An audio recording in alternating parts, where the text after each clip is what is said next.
Every third bite of food we eat comes as a result of bees and other pollinators. Not only do they pollinate 130 fruits and vegetable crops, but they also pollinate the food for animals we eat and use for dairy products. They also pollinate about 80% of food in grocery stores.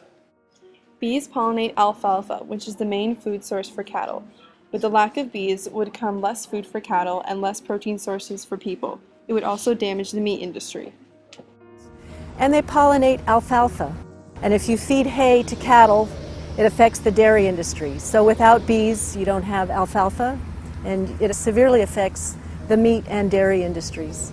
So bees are huge pollinators, and they impact our food quality and food security in major ways. Many beekeepers find it difficult to find areas to keep their bees because people are hesitant to let beekeepers work near their homes. So have you noticed your bees' population getting smaller? Yes, they die. The die rate is huge. I heard this winter, 80% of all hives in Massachusetts died. Jeez. What happens in the winter, it's not the cold. Bees can take cold, no problem. As long as they have enough honey on, when it warms up a little bit, they go up and eat, and they're fine. Yeah. And when it's really cold, they just stay locked together.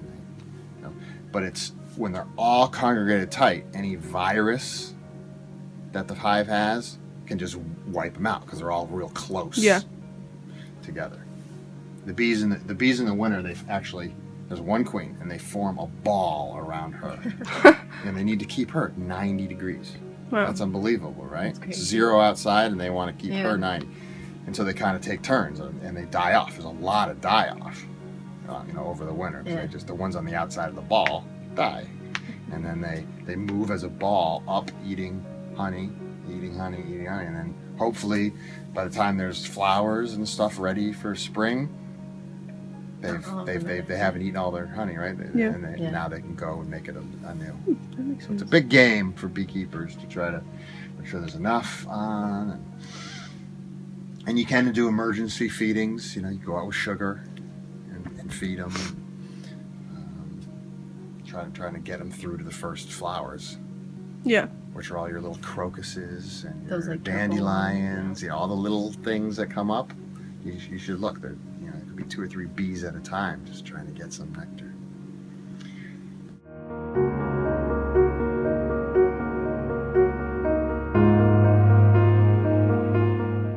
A crab like varroa mite has recently come to scientists' attention because it feasts on the blood of bees and has been causing drastic damage to colonies. Varroa itself doesn't kill the bees, but what it does is it spreads viruses. What varroa does is a great vector. It feeds on one bee and then spreads the virus to the next bee and the next bee, and then the viruses kill the colony.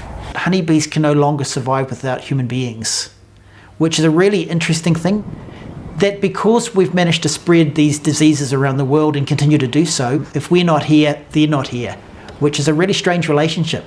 We were always dependent on them for the pollination they did, but they're now dependent on us as well.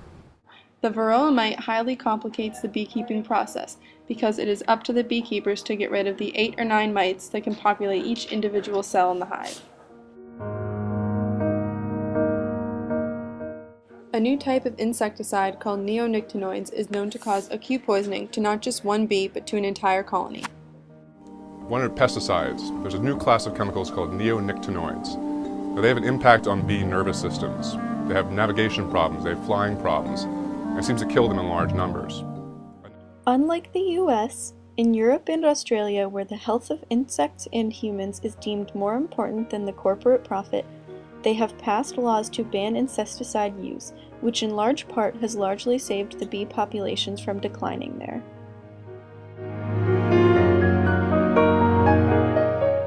Colony collapse disorder is a syndrome defined as a dead colony with no adult bees or dead bee bodies, but with a live queen and usually honey and immature bees still present. Without the presence of eligible adult male bees, reproduction is impossible. It is suspected that the colonies collapse due to the varroa mite or other viruses. Colony collapse disorder is the main reason for the bees' decrease in population because it is essentially a result of all of the other factors.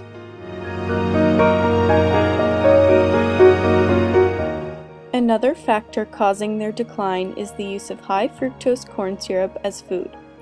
Beekeepers will feed the colonies this instead of their own honey so that they can harvest more honey for profit. This leaves no honey for the bees to eat during the long winter. Also, the high fructose corn syrup does not give their immune system enough strength to fight disease.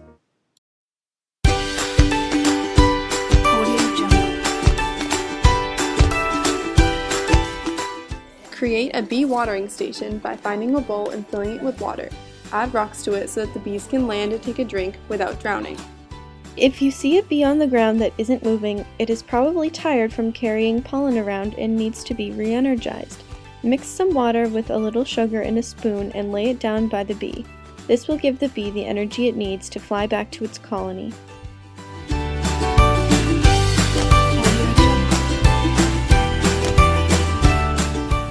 called a hive tool. Hive tool. What does that do?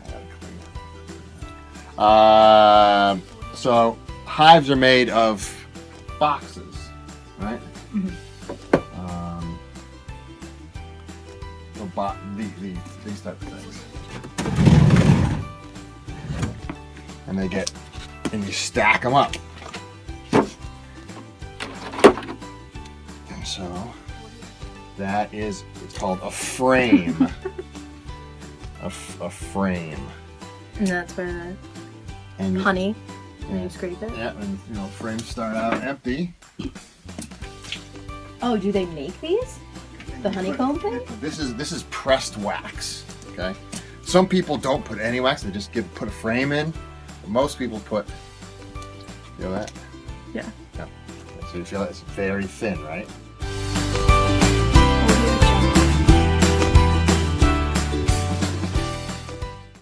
Okay, did you know that every third bite of food you take is because of honeybees and other pollinators? No, I did not know. You didn't know that? No.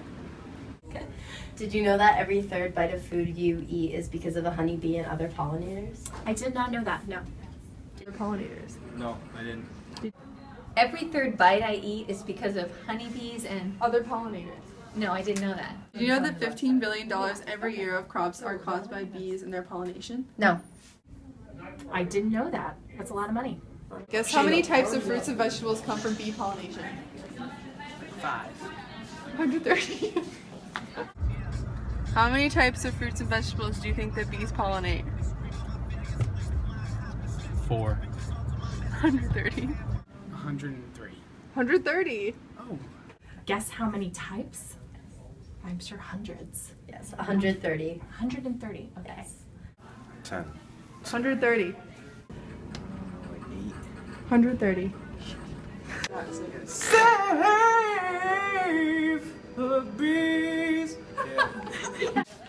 Save the bees.